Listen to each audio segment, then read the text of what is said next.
நம்ம சதி கனவுல ஆண் பாதி பெண் பாதி ரெண்டு சேர்ந்தாப்புல இருந்த அந்த விசித்திரமான ஒரு ரூபத்தை கனவுல பார்த்து மிரண்டு போய் எந்திரிச்சாங்க. அவங்களோட அலறல் சத்தத்தை கேட்டுட்டு ஒரு அக்கா உள்ள வர அவங்க கிட்ட நடந்த மேட்டர் எல்லாத்தையும் சொல்லி, இது எல்லாமே நான் பார்த்த அந்த உருவம் என் வாழ்க்கைக்கு ஏதோ ஒரு வகையில தொடர்பு இருக்கிற மாதிரி தெரியுது. இதுக்கு முன்னாடி அது நடந்திருக்கலாம், இல்ல எதிர்காலத்துல நடக்கவிருக்கிறத கூட நான் கனவா கண்டிருக்கலாம். அதுலயும் குறிப்பா அந்த பெண் பாதி ரூபம் இருக்கு இல்லையா, அதோட எனக்கு ஏதோ ஒரு தொடர்பு இருக்கிறத நான் உணர்ந்தேன் அப்படின்னு எடுத்து சொல்றாங்க. ஆனா இது எல்லாம் வெறும் கனவுதான். கனவுக்கும் நிகழ்வுக்கும் சம்பந்தம் இல்ல. நீ கொஞ்ச நாளா அப்பாவுக்கு பிடிக்காத ஒரு பொண்ணா இருந்துகிட்டு இருக்கிற, அப்பாவுக்கு பிடிக்கலையேன்னு சொல்லிட்டு உன்னையே வருத்திக்கிட்டு அந்த தண்டனையை வேற ஏத்துக்கிட்டு இருக்கிற, ரொம்ப சிரமப்பட்டுக்கிட்டு இருக்கிற, மனதளவுல அழுத்தத்துல இருக்கிற, அதனால உனக்கு இந்த கனவுகள் வந்திருக்கலாம். ஒன்னும் பிரச்சனை இல்ல, நல்லா சாப்பிட்டு தூங்கு அப்படின்னு ஒரு அட்வைஸ் போட்டுக்கிட்டு இருக்காங்க. ஆனா கொடுக்கப்பட்ட அந்த தண்டனையை முடிக்கிற வரை அன்னம் சாப்பிடக்கூடாது, எப்படி சாப்பாடு சாப்பிடக்கூடாதுங்கிறது நம்ம அரசர் போட்ட உத்தரவு. சாப்பாடு தான் சாப்பிடக்கூடாது, தண்ணி குடிக்கலாம், பழங்கள் சாப்பிடலாம். அடுத்து பார்த்தா அடுத்த நாள் காலையில தாமரைகளை பறிக்கிறதுக்காக நம்ம சதி கிளம்புற சமயம் வெளியில பார்த்தா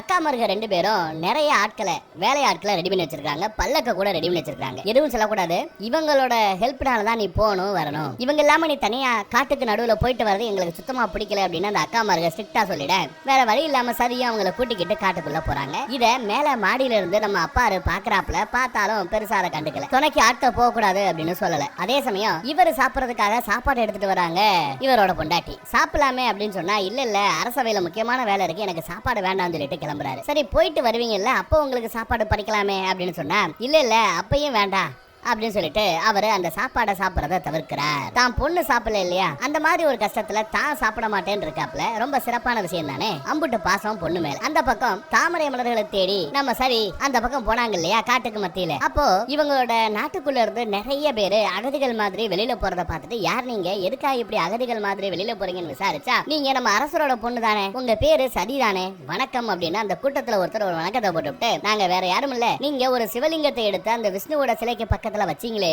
அந்த சிவலிங்கத்தை உங்ககிட்ட கொடுத்தாரே ஒரு சிற்பி, அந்த சிற்பியோட சொந்த பந்தம் நாங்க, எங்களை நாடு கடத்தி உத்தரவு போட்டுட்டாரு உங்க அப்பா. உங்களுக்கு தாமரை மலர்கள் மீது விஷ்ணுன்னு எழுதக்கூடிய 1,00,000 தடவை எழுதக்கூடிய தண்டனை, எங்களுக்கு நாடு கடத்தும் தண்டனை, அவ்வளவுதான் வித்தியாசம் அப்படின்னு எடுத்து சொல்லிக்கிட்டு இருக்கும்போது அந்த சிற்பிகள் கூட்டத்துல இருக்கக்கூடிய சில மகளிர் மட்டும் இந்த பொண்ணை திட்டாங்க. ஒன்னாலதான் எல்லாமே, நீ பண்ண தப்புக்கு நாங்க அனுபவிக்கிறோம் அப்படின்னு திட்ட இவங்களுக்கு ஒரு மாதிரி ஆயிடுதுங்க. இருந்தாலும் அந்த பெரியவர் அந்த கூட்டத்துல இருந்த லேடிஸ் எல்லாத்தையும் சத்தம் போட்டு விட்டு, இங்க பாருமா, நீயும் கஷ்டப்படுற நாங்களும் கஷ்டப்படுறோம், எங்க கஷ்டத்துக்கு விமோச்சனம் உண்டு. ஏன்னா செத்ததுக்கு அப்புறம் போய் சேர வேண்டிய அந்த இமயமலையில அந்த சிவனோட அடியில நாங்க இப்போ உசுரோட இருக்கும் போதே போய் சேர போறோம், நாடு கடத்தப்பட்ட நாங்க கைலாய மலைக்கு போக போறோம் அப்படின்னு சொல்லிட்டு புறப்பட்டு போறாங்க. போற வழியில உங்களுக்கு தாமரை மலர்கள் வேணும் தானே, இங்க இருந்து ஒரு 30 கிலோமீட்டர் தூரத்துல ஒரு பெரிய குளத்துல நிறைய தாமரை மலர்கள் இருக்கு, லட்சக்கணக்கான மலர்கள் இருக்கு, அது உங்களுக்கு பிரயோஜனமா இருக்குன்னு சொல்ல ரொம்பவே நன்றின்னு சொல்லிட்டு இவங்க சந்தோஷப்படுறாங்க. மொத்த மலர்களும் மொத்தமா ஒரு இடத்துல கிடைக்க போகுதுன்னு நினைக்கிற அந்த சந்தோஷம். அதே சமயம் இவங்க நாடு கடத்தப்பட்டவங்க அங்க இருந்து போகும்போது ஒரு மாட்டு வண்டியில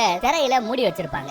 என்ன மூடி வச்சிருக்காங்கன்னு தெரியாமையே அது மேல இவங்களுக்கு ஒரு ஆர்வம், அதையே பாத்துக்கிட்டு இருக்காங்க. அப்படியே மூடி வச்சிருக்கிற அந்த திரை விலகுது. விலகுனதுக்கு அப்புறம் உள்ள பார்த்தா ஒரு பிரம்மாண்டமான சிவலிங்கத்தை ரெடி பண்ணி கைலாய மலைக்கு எடுத்து போய்கிட்டு இருக்காங்க. அதை பார்த்ததுமே இவங்களுக்கு அந்த பழைய நினைவுகள்லாம் ஞாபகம் வருது. அந்த சிவலிங்கத்தால இவங்களுக்கு ஏற்பட்ட விஷயம், அந்த சிவனை முதல் முறையா இவங்க பார்த்ததுன்னு அத்தனையுமே இவங்களுக்கு ஞாபகம் வருது. சிவனோட சொரூபம் இவங்களோட அந்த நினைவுகள்ல வந்து வந்து போகுது. அதையெல்லாம் நினைச்சு பாக்குறாங்க. சிவ மேல இவங்களுக்கு ஒரு ஈர்ப்பு ஏற்பட்டாலும் இன்னொரு பக்கத்துல தன்னோட தகப்பருக்கு எந்த ஒரு அவமானத்தையும் பண்ணிடக்கூடாது, கொடுத்துடக்கூடாதுங்கிற விஷயத்திலேயே அவங்க குறிக்கோளோட இருக்காங்க. அதே சமயம் அந்த பக்கத்துல நம்ம சதியோட தகப்பனை தக்ஷனை காமிக்கிறாங்க. சிம்மாசனத்துல உட்காந்து ஏதோ ஒரு பெரிய சொற்பொழிவா ஆத்துன்னு ஆத்திக்கிட்டு இருக்காரு. என்ன பண்றாரு அப்படின்னா, புதுசா இந்த நாட்டுல ஒரு சட்டத்தை கொண்டு வராரு, ஒரு வழிபாட்டு முறையை கொண்டு வராரு. அதன்படி இனிமே இந்த நாட்டுல வழிபட தகுதியானவர்கள் 2 கடவுள் தானா, ஒன்னு விஷ்ணு, இன்னொன்னு பிரம்மதேவர். இவங்க 2 பேரை தவிர வேற எந்த கடவுளை கும்பிட்டாலும் அது தண்டனைக்குரிய குற்றம் அப்படிங்கிறாரு. அது மட்டும் இல்லாம அவர் ஏதோ ஒரு பெரிய யாகத்தை நடத்த போறாராம். அந்த யாகத்துக்கு வர்றவங்க கண்டிப்பா இந்த 2 கடவுளை மட்டும்தான் கும்பிடணுமே தவிர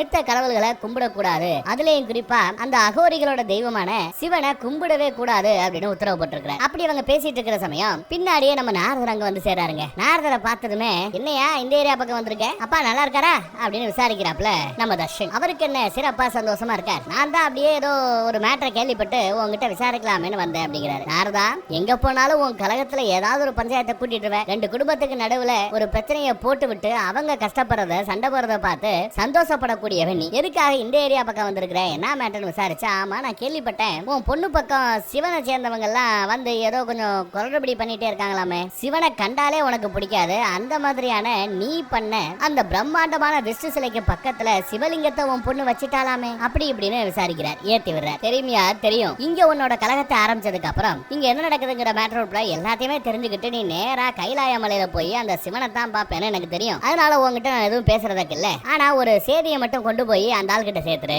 அவருக்கு எனக்கும் நடக்க போற இந்த யுத்தத்துல ஜெயிக்க போறது நானா தான் இருப்பேன் அப்படிங்கறத மட்டும் இன்னும் தெளிவா அந்த ஆளு காதுல விழுகிற மாதிரி பேசிட்டு வா அப்படின்னு சொல்லி செய்தி சொல்லி அனுப்புறாப்ல. இவரும் அவ்வளவுதானே, சிறப்பா செய்தியை கொண்டு போய் சேர்த்துறேன் அப்படின்னு சொல்லிட்டு நம்ம நாரதர் வெளியில வந்தா, அதே சமயம் தாமரை மலர்களை முடிஞ்ச அளவு சேகரிச்சுட்டு அந்த பக்கத்துல இருந்து நம்ம சதி தேவி வர்றாங்க.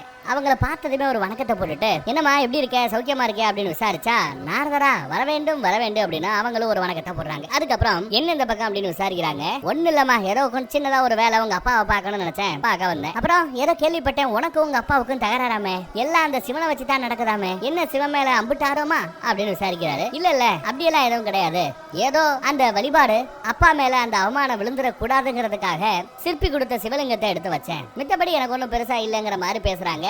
இருந்தாலும் பொண்ணு நீயே, அச்சம் மடம் நாணம் பயிர்ப்பு எல்லாம் இருக்கத்தானே செய்யும். இருந்தாலும் என்னதான் அந்த சிவன் உடம்பு முழுக்க சாம்பலை பூசிக்கிட்டு சடமுடியோட அங்கே இங்கேயும் தெரிஞ்சாலும் கூட ஆள் கொஞ்சம் அம்சமா நல்லா தாங்க இருப்பாப்ல. அவரை நேர்ல பார்த்ததில்ல, முதல் தடவை அவரை பார்க்கும்போது நீங்க எப்படி ஃபீல் பண்ணீங்க அப்படின்னு ஒரு ஆங்கர் மாதிரி இன்டர்வியூ பண்ணிக்கிட்டு இருக்காரு. அவங்களும் கொஞ்சம் வெக்கத்துல லைட்டா சிரிக்க, அந்த சிரிப்பை பார்த்துட்டு இது போதும் இது போதும் இது போதும் எனக்கு அப்படிங்கிற மாதிரி அவரை பாட்டு பாடிட்டே அங்க இருந்து கிளம்பிடுறாப்ல. அப்படியே ஆகாயத்துல அப்படியே பறந்து போய்கிட்டு இருக்காரு. எங்க போறாரு? கைலாய மலைக்கு போய்கிட்டு இருக்காரு. அப்படி நம்ம நாகர் போய்கிட்டு இருக்கும்போது கைலாய மலையில நிறைய முனிவர்கள் தவ வாழ்க்கையில ஈடுபட்டுக்கிறத பாக்குறாரு. அதெல்லாம் பார்த்ததும் இவருக்கு ஒரு மாதிரி ஆயிடுதுங்க. எப்பேற்பட்டவரோட பொண்ணு அவ, யாரு? நம்ம சதி. அரண்மனையில ராஜ போக யோகத்தோட வாழ்ந்துகிட்டு இருக்கிற அந்த பொண்ணு எப்படி இந்த கல்லும் மண்ணும் முனிகளும் இருக்கக்கூடிய இந்த மாதிரி இடத்துல வாழ போறாங்களோ, ஐயோ பாவம் அப்படின்னு சொல்லிக்கிட்டே இருக்காங்க. போய்கிட்டு இருக்காப்ல. அப்படி போய்கிட்டு இருக்கும்போது இன்னும் 2-3 சாம்பல் மாதிரி ஒண்ணு அங்கேயே இங்கேயே வந்து இவரை வெறுப்பேத்திக்கிட்டு இருக்கு. யாராது அப்படின்னு அப்படியே மனுஷன் லேண்ட் ஆகி கீழே பார்த்தா இதே கைலாய மலையில 2 காவலர்கள் அவங்க குறுக்கால வந்து எங்க பர்மிஷன் இல்லாம இந்த ஏரியா பக்கம் போக கூடாது அப்படி இப்படின்னு உரண்டலுக்குறாங்க நாரதரை. இவர் நாரதர் தான் அப்படிங்கறது அவங்களுக்கும் தெரியும். நீங்க எந்த ஏரியா பக்கம் வந்தாலும் கலகம் தானே, இந்த ஏரியா பக்கம் ஏன் வந்திருக்கீங்க, ஏதாவது முக்கியமான செய்தி இருக்கா, பூ உலகத்துல ஏதாவது செய்தி இருக்கா அப்படின்னு விசாரிக்கிறாரு. விசாரிச்சு பார்த்தா ஆமா ஒரு முக்கியமான செய்தி இருக்கே, பெண்ணோட வாசமே படாத இந்த கைலாய மலையில ஒரு பெண் வர போறா அப்படின்னு சொல்ல, அதை கேட்டது இவங்களுக்கு ஷாக்கு. எது, ஒரு பொண்ணு வர போறாளா? ஆம்பளை பசங்க நிம்மதியா சந்தோஷமா இருக்கிற இடமையாது, தியானம் பண்ணக்கூடிய ஒரு இடமையாது, இந்த தியானம் பண்ணக்கூடிய புனிதமான இடத்துல முற்றும் துணிந்த இந்த மாதிரி ஒரு இடத்துல ஒரு பொண்ணா கூடவே கூடாது. பொண்ணு வந்தா பின்னாடியே கெட்டதும் கூட வரும், பெண் புத்தி பின் புத்தி அப்படி இப்படின்னு பேசிட்டு இருக்காங்க. அதே சமயம் விறுவிறுன்னு அங்க நம்ம நந்தி வராரு. நந்தியை பார்த்தது இவங்க 2 பேர் பயப்படுறாங்க. ஏய் உங்களுக்கு வேற வேலை இல்லையா, யாருன்னு தெரியும்ல, நாரதரை எப்படி நடுவுல நிப்பாட்டி வச்சு பேசிட்டு இருக்கீங்க, இவங்க சார்பா நான் மன்னிப்பு கேட்டுக்கிறேன், நீங்க தாராளமா வரலாம், சிவனை பார்க்கலாம்னு கூட்டு போற. சிவனும் நல்ல ஒரு தியானத்துல அப்படியே மூழ்கி கிடக்க. அவரை பார்த்து நம்ம நாரதர் ஒரு வணக்கத்தை போட்டு நாராயண நாராயண அப்படின்னு சத்தம் போட சிவனும் முழிக்கிறாருங்க. ஒரு வழியா நாரதர் இப்போ கைலாய மலைக்கு வந்து நம்ம சிவனை பார்த்தாச்சு. சிவங்கிட்ட இந்த மாதிரி ஒரு செய்தி எடுத்துட்டு வந்திருக்கேன், பூலோகத்து பக்கம் போனேன், கீழே நம்ம தட்சனை பார்த்தேன், அவன் உங்ககிட்ட ஒரு செய்தி சொல்லி அனுப்பிச்சு விட்டான், என்ன நடந்தாலும் நடக்க போற இந்த யுத்தத்துல அவர் தான் ஜெயிக்க போறாரா, கொஞ்சம் இருமாப்போட தான் பேசிட்டு தெரியுறான் அப்படின்னு அந்த மேட்டரை பேசுற. சரியே சொல்லியாச்சு. இங்க பாருங்க, எனக்கும் அந்த ஆளுக்கு எந்த பஞ்சாயத்தும் இல்ல, என் மேல வெறுப்பு பாராட்டக்கூடியது அந்த தட்சன் மட்டும்தான். யார் ஒருவர் மற்றவர் மீது வெறுப்பை காட்டுகிறாரோ அவருக்கே துன்பம் அதிகம். இதுல நான் யோசிக்கிறதுக்கோ நான் செய்யறதுக்கோ ஒண்ணுமே இல்லைன்னு சிம்பிளா மேட்டரை முடிச்சிடறாரு நம்ம சிவன். அது மட்டுமா, வர வழியில அவரோட பொண்ணு நம்ம சரியை பார்த்தேன், அட அட அட அட என்ன அழகு என்ன அழகு, எம்புட்டு அம்சம் எம்புட்டு அம்சம் அப்படின்னு நல்லா அந்த பொண்ணோட அழகை பத்தி நல்லா ஏத்தி விட்டு பேசுற. அதையெல்லாம் கேட்டு சிவனோட மனசு சஞ்சலப்படும் அப்படின்னு எதிர்பார்த்தா அதுக்கெல்லாம் நம்ம சிவன் அசுர மாதிரியே தெரியலங்க. அதை நோட் பண்ற நம்ம நாராயணர், அதெல்லாம் இருக்கட்டும், அந்த அம்மா கூப்பிட்டதும் டக்குன்னு நீங்க போனீங்களே, உங்களுக்கு அந்த பொண்ணு மேல ஆசை இல்லையா, அந்த பொண்ணு எப்ப பார்த்தாலும் சிவா சிவா சிவான்னு உங்க மேலதான் உசுரா இருக்கு அப்படிங்கிற மாதிரி போட்டு விடுற. மாத்திதான் போடுறாப்ல. அப்பயும் நம்ம சிவன் சேச்சா அப்படியெல்லாம் ஒண்ணும் இல்ல, நான் அந்த பொண்ணுக்கு காட்சி கொடுத்ததற்கான காரணம் அவளுக்கு என் மேல இருந்த அந்த பக்தியே ஒழிய, மனசார பக்தியோட என்ன கூப்பிட்டதுனால அந்த பக்தியின் காரணமா தான் நான் அங்க போனேனே ஒழிய அவளின் காரணமா நான் ஒண்ணு அங்க போகல அப்படின்னு எடுத்து சொல்றேன். ஆனா இதுக்கு மத்தியில இந்த மாதிரி ஒரு பொண்ணு நம்ம சிவனுக்காகவே பிறந்திருக்கா அப்படிங்கிற மேட்டரை கேள்விப்பட்டதும் நம்ம நந்தி குஷி ஆயிராப்ல. ஆஹா ஆஹா ஆஹா, சிறப்பு சிறப்பு, இந்த கைலாய மலையை எடுத்து நடத்த ஒரு ராணி வர போறாங்களா, ஒரு தேவி வர போறாங்களான்னு குஷி ஆயிராரு. அந்த பக்கம் நம்ம சிவனும் சொல்றாப்ல, எனக்கு தெரியும் இதெல்லாம் பண்றது அந்த பையன் விஷ்ணு தானே அப்படிங்கிறார். நந்தி அப்ப குறுக்கிட்டு, ஆமா அதுல என்ன தப்பு, மகாவிஷ்ணுக்கு மகாலட்சுமி இருக்காங்க, பிரம்மதேவருக்கோ சரஸ்வதி தேவி இருக்காங்க, அவங்க எல்லாம் ஜோடியா இருக்க என் கடவுள் சிவனுக்கு மட்டும் ஒரு ஜோடி வேண்டாமா அப்படின்னு எடுத்து சொல்றாரு. என்ன மாயமோ மந்திரமோ தெரியல, இப்ப விஷ்ணு நம்ம சிவனுக்கு கல்யாணம் பண்ணி வைக்கணும்னு பயங்கர ஆர்வத்தோட ஈடுபாட்டோட இருக்காரு போல. அதற்கான வேலைகளை தான் நம்ம நாரதரை விட்டு இப்போ ஏதோ ஒரு சில பல சேட்டைகளை செஞ்சுக்கிட்டு இருக்கேன். இருந்தாலும் இது எதுக்குமே நான் கட்டுப்பட்டவை இல்ல, நான் முற்றும் துறந்தவன், இது எதுவும் என் மனசை சஞ்சலப்படுத்தாது அப்படின்னு சொல்லி மறுபடியும் தியானத்துக்குள்ள போயிட்டாருங்க. இவங்க ரெண்டு பேரையும் சேர்த்து வைக்கிறதுக்கு நம்ம நாரதரும் மத்தவங்களும் படுற பாடு இருக்கே. அந்த பக்கம் நம்ம சதிதேவி தூங்கிக்கிட்டு இருக்கும் போது மறுபடியும் ஏதோ ஒரு டிஸ்டர்பன்ஸ். எப்ப பார்த்தாலும் அந்த கைலாய மலை பக்கமே நின்னுக்கிட்டு இருக்காங்க. கண்ணை மூடுதான் அந்த ரூபம் வந்து இவங்களை டிஸ்டர்ப் பண்ணுது. இவங்களோட பார்வை முழுக்க அந்த கைலாய மலைப்பக்கமே இருக்கு. இருந்தாலும் இதெல்லாம் தான் அப்பாவுக்கு பிடிக்காதுன்னு சொல்லிட்டு கோயால தூங்குனா தானே உங்களை பத்தி அந்த கனவுகள் எல்லாம் எனக்கு வரும், இனிமே நான் தூங்கவே மாட்டேன், எங்க அப்பாருக்கு பிடிக்காத எந்த செயலும் செய்ய மாட்டேன் அப்படின்னு தூக்கத்தை கைவிட போவதாக நம்ம சதிதேவி அறிவிக்கிறாங்க. அந்த மேட்டரை தன்னோட அக்கா கிட்ட சொல்ல அவங்களுக்கு ஷாக்கு. என்னமா சொல்றடி, சாப்பாடு தான் சாப்பிடக்கூடாது, ஆனா நீ பழங்களை கூட சாப்பிட மாட்டேங்கிற, தண்ணியை கூட குடிக்க மாட்டேங்கிற, இப்ப தூங்கவும் மாட்டேன்னு முடிவெடுத்திருக்கிறியே, உடம்பு என்னத்துக்காருது அப்படின்னு அட்வைஸ் போடுறாங்க. அதுக்குள்ள பார்த்தா மழை வர மாதிரி தெரிய, மழை வரதுக்குள்ள கொஞ்சம் தாமரை மலர்களை எடுத்துட்டு வர வேண்டிய வேலை இருக்கு, அப்ப நான் எடுத்துட்டு வரேன்னு சொல்லிட்டு குடுகுடுன்னு இவங்க போயிடுறாங்க. மழை பயங்கர ஜோரா புயல் மழையா பேஞ்சுக்கிட்டு இருக்கு. அந்த மலைக்கு மத்தியில மலர்களை தேடி நம்ம தேவி புறப்பட்டு போறா. இந்த பக்கம் அக்கா மருக ரெண்டு பேரும் இந்த நட்டு ராத்திரியில, அதுவும் இந்த புயல் மலையில தங்கச்சி போய் கஷ்டப்படுறாளே, போனவ திரும்பி வருவாளா இல்ல புயல்ல மாட்டி செத்து போயிடுவாளா அப்படின்னு பயப்படுறாங்க. தான் தங்கச்சியை தேடி அவங்களே களத்துல இறங்குறாங்க. அப்பா அம்மாவை டிஸ்டர்ப் பண்ண முடியாது, ஏன்னா அவங்க யாகத்துல இருக்காங்க. அதனாலதான் இவங்களே களத்துல இறங்கி நம்ம தேவியை தேடி புறப்பட்டு போறாங்க இவங்களும். ஆனா அதே சமயம் அந்த பக்கம் பார்த்தா மலையில அங்கேயும் இங்கேயும் தெரிஞ்சு அந்த புயல்ல சிக்கி சின்னாபின்னமாகி கடைசியில அவங்க அந்த காட்டை விட்டுட்டு வெளியில வராங்க. பார்த்தா ஒரு மரத்தடியில போய் நிக்கிறாங்க.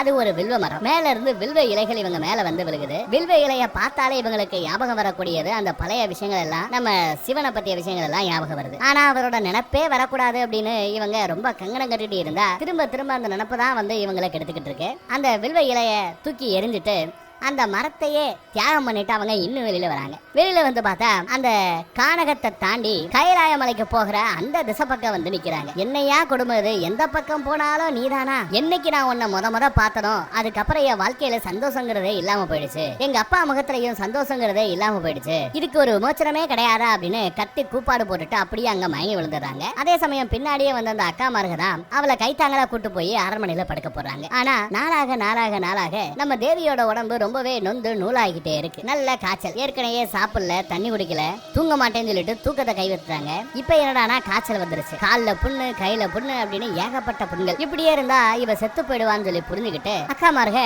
பொத்தி பொத்தி தங்கச்சியா பாத்துக்கிறாங்க. ஆனா அவங்க எந்திரிச்சதும் முக்கியமான வேலை இருக்கு அப்படின்னு சொல்றாங்க. என்ன வேலை அப்படின்னு கேட்டா, ஒரு வழியா மலர்கள் எல்லாத்தையும் நான் சேர்த்துட்டேன், இதுக்கப்புறம் அந்த மலர்கள்ல விஷ்ணுவோட பேர் எழுதணும், அவ்வளவுதான், அப்பாவோட தண்டனை முடிஞ்சிடும், நான் எழுத போறேன், நீங்க எல்லாம் வெளியில போங்க, எனக்கு வேலை இருக்குன்னு சொல்லிட்டு எல்லாரையும் வெளியில அனுப்பிச்சிட்டு இவங்க அந்த மலர்களின் மீது விஷ்ணுவோட நாமத்தை எழுத ஆரம்பிக்கிறாங்க. எழுதுறாங்க நாட்கணக்கா வார கணக்கா எழுதுறாங்க. அதுவும் சாப்பாடு தண்ணி இல்லாம எழுதிக்கிட்டே இருக்காங்க. உள்ள என்ன நடக்குதுன்னு தெரியல, உள்ள அவ உசுரோட இருக்காளா அப்படிங்கிறது கூட தெரியல. அக்காமார்க கதவை தட்டி கூப்பிட்டு இருந்தாங்க, திறக்கல. பின்னாடியே அம்மா போய் கதவை தட்டி கூப்பிடுறாங்க, திறக்கல. இதுக்கப்புறம் இப்படியே விடக்கூடாதுன்னு சொல்லிட்டு சேதியை சொல்லி யாருக்கிட்ட, நம்ம அரசர்கிட்ட போய் சொல்றாங்க. அங்க பார்த்தா அரசரு பொதுமக்கள் கிட்ட ஏதோ பேசிக்கிட்டு இருக்காரு. ஏதோ வசந்த கால விழான்னு ஒண்ணு நடத்த போறாங்களா, இந்த வருஷம் நடத்தணும், அதுக்கு சேதி சொல்லுங்க அப்படின்னு வந்து கேக்குறாங்க. இந்த வருஷம் வசந்த கால விழாவுக்கு தேதி சொல்லக்கூடிய அந்த பொறுப்பு யாருக்கு கொடுக்கப்பட்டதா இருந்ததா, நம்ம சதிதேவிக்கு தான் கொடுக்கப்பட்டு இருந்தது. சோ அவங்க வந்து சொல்லும் போது நம்ம வசந்த கால விழாவை நடத்திக்கலாம்னு பேசிட்டு இருக்கும் போது அம்மா உள்ள வராங்க. அதுக்கு உங்க பொண்ணு உசுரோட இருந்தா தானே அப்படின்னு சொல்லிட்டு உள்ள வராங்க. உள்ள வந்து இந்த மாதிரி அவ தண்ணி இல்லாம, சாப்பாடு இல்லாம, தூக்கம் இல்லாம நாட்கணக்கா விடிய விடிய உட்காந்து நீங்க கொடுத்த அந்த தண்டனையை ஏத்துக்கிட்டு செஞ்சுக்கிட்டு இருக்கா, இப்படியே போனா அவ செத்துருவா, வந்து என் பொண்ணை காப்பாத்தி கொடுங்க, உங்க கால்ல வேணா விழுகிறேன் அப்படின்னு சொல்லி கெஞ்ச ஆரம்பிக்க, வேற வழி இல்லாம அவரே அப்படியே ஒரு செகண்ட் இறங்கி வந்து தண்டனையாவது இலவாவது பரவாயில்ல பாத்துக்கலாம் வாயா அப்படின்னு கிளம்பிடுறாரு. விறுவிறுன்னு போறாரு. பொண்ணோட ரூமுக்கு வெளியில போய் நிக்கிறாரு. எல்லாரும் கதவை தரன்னு தட்டினாங்க, திறக்கல. ஆனா அப்பா வந்து ஒரே தட்டுல மகளே கதவை திற அப்படின்னு சொல்றாரு. டப்புன்னு உள்ள இருந்து அப்பாவோட சொல்ல தட்டாத அப்பாவோட செல்ல பெண்ணான நம்ம சதி கதவை திறக்கிறாங்க. ஆனா எப்படி உடம்பு ஒல்லியா போய் நொந்து நூலா போனவங்களா இருக்காங்க. அப்பாவை பார்த்து அவங்களுக்கு சந்தோஷம். அதே மாதிரி அப்பா மகளை பார்த்து சந்தோஷப்படுறாரு. நல்ல வேலை சாகர உசுரோட தான் இருக்காங்கிற சந்தோஷம். என்ன பேச போறாரு அப்படின்னு ஆவலா எதிர்பார்த்துக்கிட்டு இருந்தா அவருக்கு முன்னாடி முந்திக்கிட்டு நம்ம தேவி சொல்றாங்க, அப்பா நீங்க கொடுத்த அந்த தண்டனையை நிறைவேற்றிட்டேன், 1,00,000 தாமரை மலர்களின் மீது நாராயணரோட நாமத்தை நான் எழுதிட்டேன், விஷ்ணு விஷ்ணு விஷ்ணு சொல்லிட்டு அத்தனை தாமரை மலர்களிலும் அவரோட நாமத்தை நீங்க இட்ட கட்டளையின்படி எழுதி முடித்து விட்டேன் அப்படின்னு சொல்ல அப்பாவுக்கு அம்புட்டு சந்தோஷங்க. பாத்தீங்களா ஏ ரத்தம் எப்படி என்ன மாதிரியே இருக்கு, எவ்வளவு கஷ்டமான காலகட்டத்திலையும் தான் உசுறு போனாலும் பரவாயில்லன்னு சொல்லிட்டு கொடுக்கப்பட்ட அந்த தண்டனையை ரொம்ப சிறப்பா செஞ்சு முடிச்சவ இவ ஏ ரத்தம் தான் அப்படின்னு பயங்கரமா சந்தோஷப்படுறாரு. இந்த மாதிரி ஒரு பொண்ணை பத்ததுக்கு நான் கொடுத்து வச்ச வச்சிருக்கணும்ன்றாரு. இதையெல்லாம் கேட்ட அக்காமார்களும் அம்மாமார்களும் பயங்கரமா சந்தோஷப்பட்டுக்கிட்டு இருக்காங்க. எல்லாம் சிறப்பா போய்கிட்டு இருக்கு. சரி எழுதுனத ஒரு பார்வை பார்க்கலாமே சொல்லிட்டு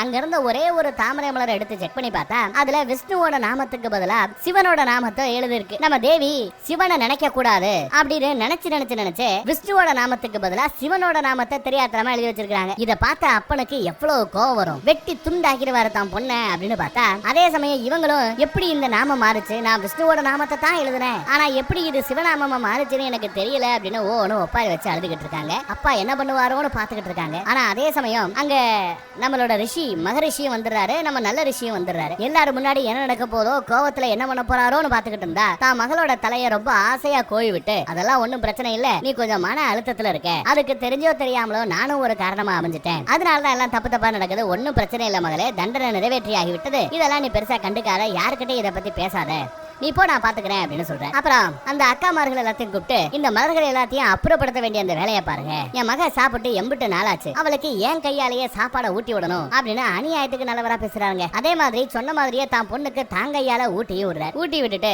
நல்லா சாப்பிட வச்சு விட்டு அப்புறம் என்னமா வேணும், ஏதாவது வேணும்னா சிறப்பா செய்யலாம் சொல்லுமா அப்படின்னு கேட்க, இல்ல நிறைய மலர்களை பறிக்கிறன்ற பேர்ல நிறைய செடிகளை நான் துன்புறுத்திட்டேன், இன்னும் நிறைய மலர்களை நாம வளர்க்கணும், காடுக்கு தண்ணீர் பாய்ச்சணும், வயல்வெளிகளுக்கு தண்ணீர் பாய்ச்சணும், தாவரங்களும் தோட்டமும் செழிப்பா இருக்கணும், அந்த வேலையெல்லாம் பார்த்து ரொம்ப நாள் ஆயிப்போச்சு, அதை கொஞ்சம் நான் மேற்பார்வை பார்க்கணும் விருப்பப்படுறதா சொல்ல, அவ்வளவுதானே போய் சிறப்பா பண்ணு மகளே அப்படின்னு தான் மகளை அனுப்பி வச்சுட்டு இந்த பக்கத்துல வில்லத்தனமா ஒரு பார்வை பாக்குறாருங்க.